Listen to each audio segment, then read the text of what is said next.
Now, when it comes to alcoholic denial, specifically someone who is a functional alcoholic, you have a double whammy of a roadblock to get through here. Two huge ones. Firstly, the fact that they're still functioning in most areas of their life is going to continue to give this person the impression that they're fine. And especially when the situation is that like their spouse or their parent or this one other person is really the only place that they feel grief about their drinking or drug use, then they really do feel like they don't have a problem, or I guess they say they do have a problem. Their problem is you, not the substance use or whatever. If it's only coming from you. If someone became an alcoholic when they were really young, this might not apply, but if someone was like an adult already kind of functioning when they became an alcoholic, they'll work and function at work forever, for years and years and years. Like the last place it's going to impact is their work. The other big roadblock that you have when dealing with someone who's a functional alcoholic is that alcoholism particularly, and this is kind of different than other addictions, is the denial when it comes to this is deeper. And the reason it's deeper is because when it comes to alcohol, you don't remember sometimes at all. And other times maybe you sort of remember, but you don't accurately remember what happened and how you behaved and what all went down. And so it's really easy to feel like everyone else around you is overreacting when you don't remember it the same way they remember it. In your mind, if you're the person with the alcohol problem, it's like, okay, so what? I got grumpy. I said some things, but you know what? I've been thinking them and my loved ones, they just get mad when I say things that I really think. They just want me to play nice. That's the way they'll see it.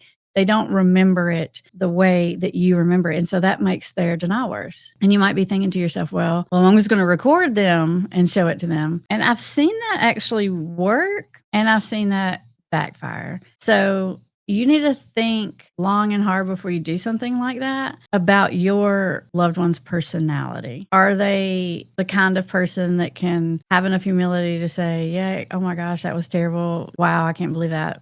Or are they the kind of person that's going to just get really mad at you and get super defensive and dig their heels in even further? Think hard before you do that.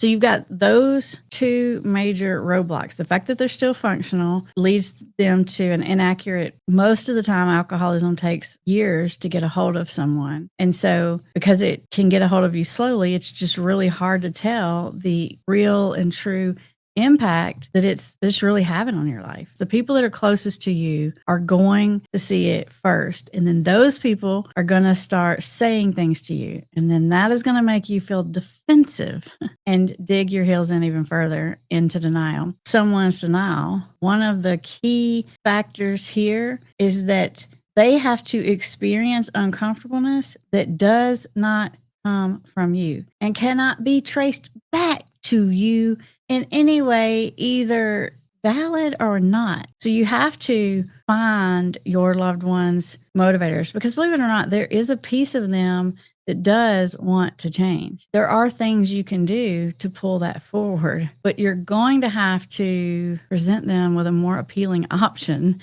than trying to get someone to think they have this big giant problem. I mean, who wants to come to terms with that? I mean, that kind of sucks, right? And you're doing it in a way that's not an easy pill to swallow. That might be a bad metaphor, but y'all know what I mean. And you're selling them on the idea, what you're trying to sell them on is that they need treatment or they need help. Like there's just nothing about that's appealing. You're going to have to wrap up your appeal. You're going to have to wrap up your influence in a totally different way. And there are lots of videos on this channel about how to do it. We talk about how to do it on this channel, but I am doing a 5-day challenge where we're going to go really deep into these things. We're going to talk specifically about how to identify your loved one's internal motivators, which are there, how to identify their hidden roadblocks about why they might be protecting themselves against seeing it, how to sort of grow those motivators. It's like all the psychological tricks of how to get through to someone,